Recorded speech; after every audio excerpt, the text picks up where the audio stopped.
तर आज आम्ही बनवले होते गुलाबजाम. चला बघूयात. कामावरून आल्या आमच्या गोलूने मला गोड पप्पी देत माझे स्वागत केले. मी लगेच फ्रेश होऊन जेवायला बसले आणि बघते तर काय, चक्क पावभाजी.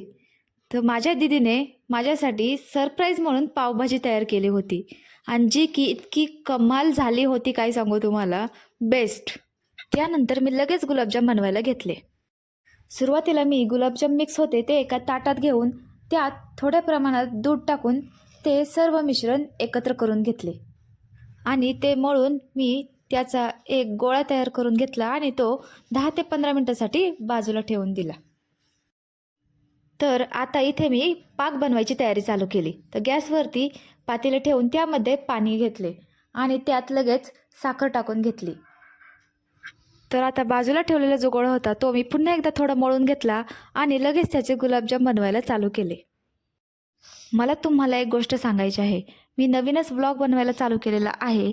तर मी स्वतःसाठी एक चॅलेंज करणार आहे उद्यापासून, की 10 दिवसामध्ये आपले 50 फॉलोअर्स कंप्लीट झाले पाहिजेत असे. तर तुम्ही सगळ्यांनी मला प्लीज सपोर्ट करा 10 दिवसात माझे 50 फॉलोअर्स कंप्लीट करण्यासाठी. तयार केलेले गुलाबजाम तेलात टाकून तळायला सुरुवात केली व छान असा गोल्डन कलर येईपर्यंत आपण ते तळून घेतलेले आहेत. आत्ता मला एक किस्सा आठवलेला आहे. मी मागच्या वेळेस ज्यावेळेस गुलाबजाम करत होते ना, त्यावेळेस माझी एक फजिती झाली होती. ती म्हणजे काय, की मी आधी पाक बनवला, म्हणजे पाक बनवायला घेतला आणि नंतर गुलाबजामचं पीठ मळायचं वगैरे 10 मिनटं ठेवून गोळे करायचं घेतलं.